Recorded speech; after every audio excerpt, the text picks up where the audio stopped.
औज़ुबिल्लाहि बिस्मिल्लाहिर्रहमानिर्रहीम। अस्सलाम वालेकुम दोस्तों, वसीम राजपूत लाल आज ऑनलाइन में हाजिर खिदमत है। आज का टॉपिक है, क्या कोई मुलज़म चेक चोरी, अगर उसका चेक चोरी हो जाता है, क्या वो 499F के जुर्म में जो ज़मानत उसने मूव की हो, क्या उसमें ये प्ली ले सकता है, ये मौक़िफ़ ले सकता है कि उसका चेक चोरी हो गया था? इस बारे में डिस्कशन करेंगे। मेरे भाई का सवाल था, उस बारे में हम डिस्कशन करेंगे। लेक्चर को शुरू करने से पहले रिक्वेस्ट करूंगा कि चैनल को सब्सक्राइब करें और बेल आइकन को क्लिक करें और सदका जारिया समझकर इस वीडियो को शेयर करें। बहुत ज़्यादा इस तरह के केसेस हैं, लोग चेक इशू करते हैं, बाद में FIR चोरी की FIR दर्ज करवा देते हैं। लोग चेक देते हैं, बाद में गारंटी का कोई स्टाम्प वगैरह बना लेते हैं कि हमने गारंटी चेक दिया है, इस तरह के। अब दोस्तों लेक्चर की तरफ आते हैं। 489F 499F के जुर्म में मुलज़म की जो ज़मानत थी, उसके लिए उसने मुलज़म ने अदालत में अपनी बुरी ज़मानत में ये प्ली ली, ये मौक़िफ़ इख्तियार किया कि मैंने पहले चेक जारी किया था और बाद में चेक चोरी की FIR दर्ज करवा दी। मसलन मुलज़म ने एक मखाला अपने साथी को, दूसरी पार्टी को चेक दे दिया, कोई लेन देन हुआ, कारोबार या कोई भी किसी या उधार दे दिया पैसे, तो उसका उसने चेक दे दिया। उसने कहा जी ये मेरा चेक है, मैं अगर पैसे ना दे सकूं तो आप मेरे ख़िलाफ़ कल को कानूनी कार्रवाई कर सकते हैं।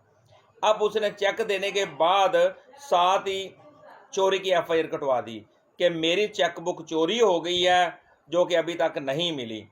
अब क्या होता है कि जो जिसको उसने चेक जारी किया था, जिसको उस शख्स ने पैसे उधार लेकर चेक दिया था, उस शख्स को पैसे नहीं मिले, उसने 489F की FIR कटवा दी, FIR होगी।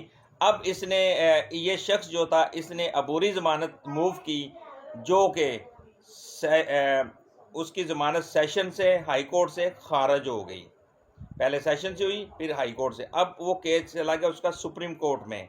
अब सुप्रीम कोर्ट ने क्या कहा इसमें दोस्तों, मुलज़म ने पहले चेक जारी किया और बाद में चोरी की FIR दर्ज करवा कर अदालत में मौक़िफ़ लिया, अदालत में प्ली ली कि इसके जो चेक थे वो चोरी हो गए थे और लिहाजा ये जो इसमें जो मदई है, ये मेरे चोरी के चेक इसके हाथ लगे हैं और इसने मेरे ऊपर FIR कटवा दिया। अब सुप्रीम कोर्ट ऑफ पाकिस्तान ने मुलज़म की ज़मानत खारिज करते हुए कहा कि मुलज़म का चेक चोरी का बहाना था, सिर्फ ज़मानत की सतह पर कि आपने ऐसी प्ली ली कि उसकी ज़मानत मंजूर हो जाए, और उसने बाकायदा चेक चोरी की FIR भी उन्होंने पर कोर्ट में दी और ये भी प्ली ली कि जनाब मेरा चेक चोरी हो गया था, मैं ऐसा कोई मेरी नीयत में किसी किस्म की कोई बदनीति नहीं थी, मैं पॉजिटिव मेरा माइंड था। मतलब उसने बहुत ज़्यादा कोर्ट में इंसिस्ट किया, रिक्वेस्ट की कि मेरे चेक चोरी हो गए थे, मेरी पूरी बुक चोरी हो गई थी, जिस वजह से इस शख्स ने मेरे ऊपर 499F का पर्चा कटवा दिया, लिहाजा जनाब मेरी अबूरी ज़मानत मंजूर फरमाई जाए। लेकिन सुप्रीम कोर्ट ऑफ पाकिस्तान ने उसकी ज़मानत खारिज कर दी। उसने कहा मोस्टली केसेस में दोस्तों ऐसे ही होता है कि लोग जो फ्रॉडी किस्म के जो लोग होते हैं, जिन्होंने फ्रॉड करना होता है, वो फ्रॉडली तौर पर चेक इशू करते हैं और बाद में या तो वो सिविल कोर्ट में रिडिशन ऑफ अकाउंट का केस कर देते हैं कि जनाब मेरा चेक था, मैंने फलाने बंदे को दे बैठा था, तो मैंने इससे पैसे लेने थे, या कह देता मेरा चेक चोरी हो गया था, तो वो चोरी की FIR कटवा लेते हैं, या फिर गुमशुदगी को FIR कटवा लेता है। मैं जा रहा था, रास्ते में मेरा बैग गिर गया, उसमें एक पूरी मेरी चेक बुक थी, वो चोरी होगी, या मेरे 2 चेक थे या 3 थे या 4 थे, और जितने चेक वो जारी करेगा उसके मुताबिक से वो चोरी की FIR कटवा देगा या गुमशुदगी की FIR कटवा देगा।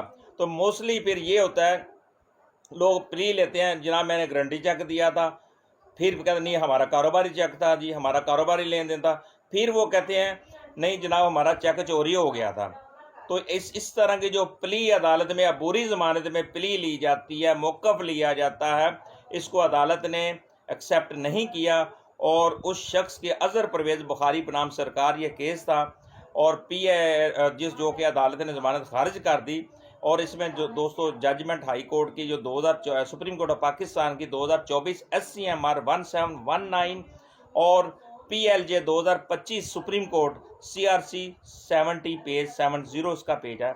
मुझे अपनी दुआ में दोस्तों याद रखिएगा। सलामत रहें। अल्लाह आपका हमें नासिर हो। अल्लाह हाफिज़।